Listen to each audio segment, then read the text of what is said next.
الفيديو قررت أخوض تحدي، وهو مقارنة 10 أنواع الشوكولاتة الجزائرية من الصناعات المحلية. هيا بنا.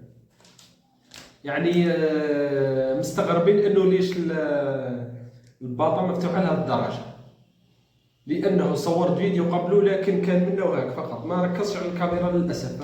يعني عليها عاودته كما راه. شركة ماكسون ولاية بومرداس، خروبة، منطقة صناعية خروبة، دائرة بودوة. تحياتنا الناس بودوة والناس بومرداس. ماكسون يعني ديزاين كما تقريبا 8/10 بالنسبة للنكهة.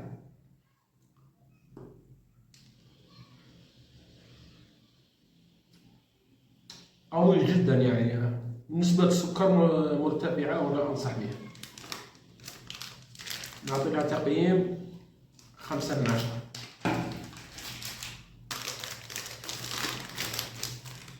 لينا منطقة سطيف، يعني ناس تحياتنا الناس سطيف هما اللي صانعين هذا يعني الديزاين.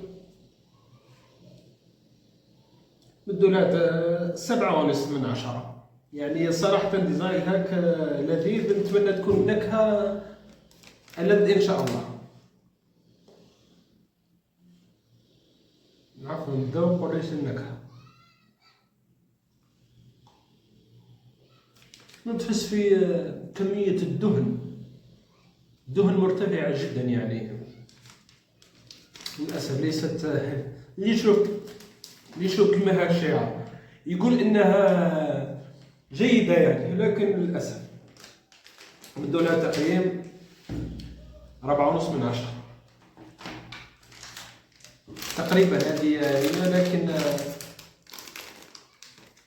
النكهة كاكاو بقوة، يعني نتمنى تكون انها نفسها يعني، وللاسف هذه اضعف. هذيك رفيعة، تحسها رفيعة او راقية يعني صراحة.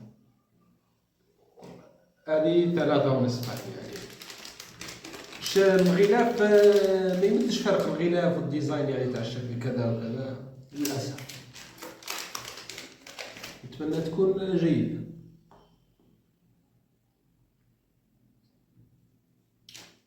وتوجد لنا 2.5/10.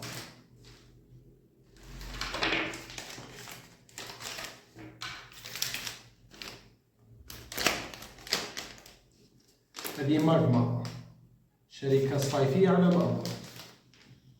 عفوا بومرداس، تحياتنا لدائرة بودوة ولاية بومرداس. تحياتنا الناس بومرداس أجمع. ديزاين رفيع يعني 6/10. الغلاف جيد معناها، مش من تكون لي نفس في الغلاف نفس هنا النكهة، لأن هنا المنظر يشهيك أكثر، بصح كي تجي في الواقع تسحب كل الآراء. الكريمة هنا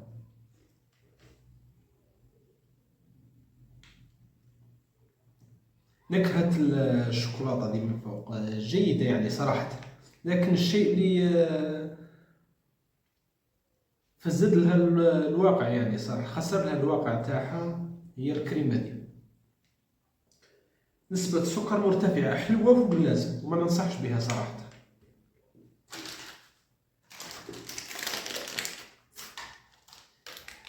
هذه ستوري، هذه علامة بيفا، شركة سولتوبي، منطقة الصناعية ديدوش مراد، قسنطينة. تحياتنا الناس قسنطينة صراحة. نفس ترند شوكولاتة تاع دبي نفسها يعني، ولكن هذه مختلفة. صوص البيستاج، الكنافة داخلي.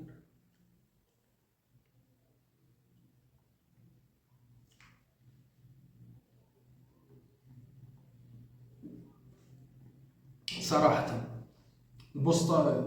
عفوا البيستاج ما عندوش نكهة. البيستاش ما عندوش نكهة فقط الكنافة، والكنافة هي اللي مادة النكهة، والشوكولاتة فوقانية. يعني نمد لها تقييم صراحة 7/10. وانا اللي مدينا لها تقييم ولا لا نسيت، الانسان عاد ينسى بكثرة الاشغال يعني في الحياة. ليست اشغال عمل، لكن اشغال البيت كذا العمل. صراحة هذه كنا ندو لها 5 من 10 تقريبا. هذه الشركة شوكومي، هذه المعروفة في الوسط المحلي بشيكولة البقرة. صراحة الديزاين نفسه من قبل يعني ما تغيرش، لكن نتمنى أن كأنها ما تغير صراحة.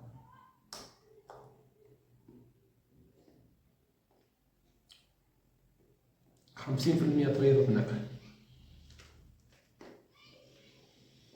نتمنى يعني صراحة أن الشركة أنه أي علامة تجارية في بدايتها تقدم الأفضل، ولكن مع مرور الوقت تقوم بتغيير النتيجة، نتيجة يعني الإنتاج يعني في النكهة في الوسط المحلي البناء، النكهة تاعها والذوق تغيروا مع مرور الوقت، يولي من جيد إلى أسوأ. وبعد تظهر الشركات المقلدة وكذا. صراحة نعطي لها تقييم لأنها عالية ونسبة الحروق فيها قوة كاع، والسكريات متوسطة يعني صار ندو لها تقييم 6.5 من 10. الآن 6 أنواع يعني صراحة. هذه إكسيلونس بابا علي، تحياتنا الناس بابا علي. يعني الديزاين الشعار غلاف تاع مدولو 5 من 10 يعني مش بلاسي. نتمنى تكون نكهة جيدة فقط.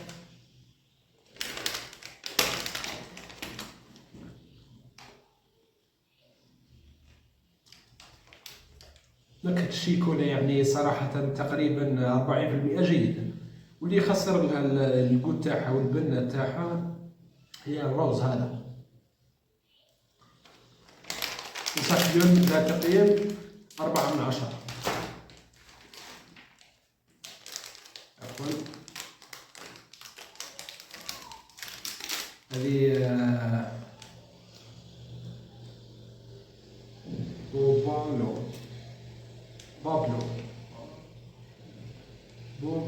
بوبلو بيجاك بوبلو. ديزاين 3 من 10 ديزاين. نتمنى انك تكون جيدة يعني.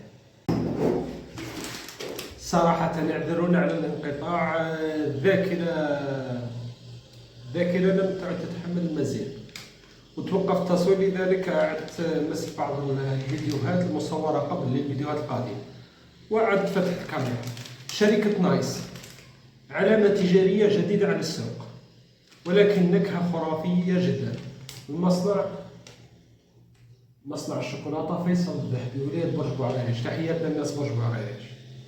يعني ديزاين راقي تقريبا 6.5 من 10. نتمنى النكهة تكون أفضل صراحة. يعني أنا عن نفسي نكهة جيدة قبل، لكن بسبب أني كنت ندير رياضة ورياضي وكذا كنت قاطع هذه الأنواع تاع من أجلكم فقط هذا الفيديو، لذلك ما تخذلونيش، لازم الاشتراك.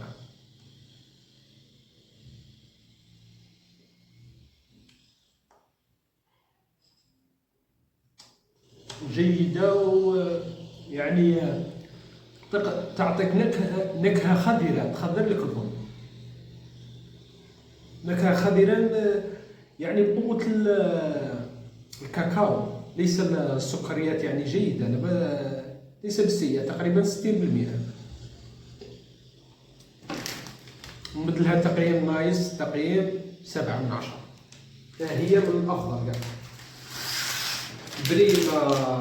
بريمة العلامة تجارية قديمة مثل شيكولة البقرة، قديمة جدا في السوق صراحة. تيزي وزو، تحياتنا الناس تيزي وزو.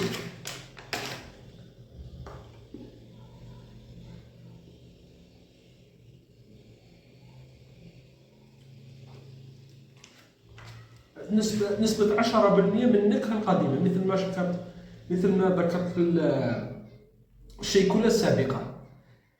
مع مرور الوقت أي شركة تبدأ تغير في النكهة، ما تبقاش على النكهة الأصلية للأسف. هذه بقات 10% من نكهتها، مثلها 5 من 10.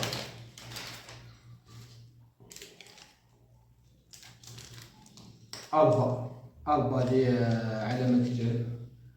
كي تشوف ديزاينها كتقول علامة تجارية جيدة، ديزاين جيد يعني ترتيب جيد، كتاب، شعار، يعني الغلاف لا بأس به. سطيف، تحية لنا سطيف العام.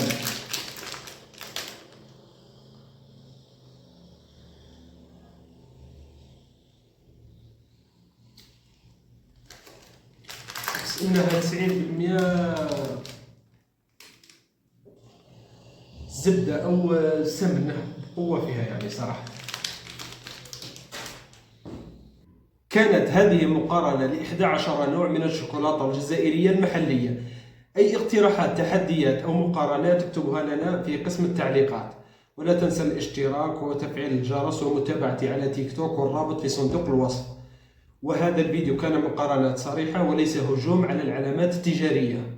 شكرا لكم، وبدعمكم إن شاء الله سأقدم محتوى قوي جدا قريبا إن شاء الله. اشترك أو سألاحقك.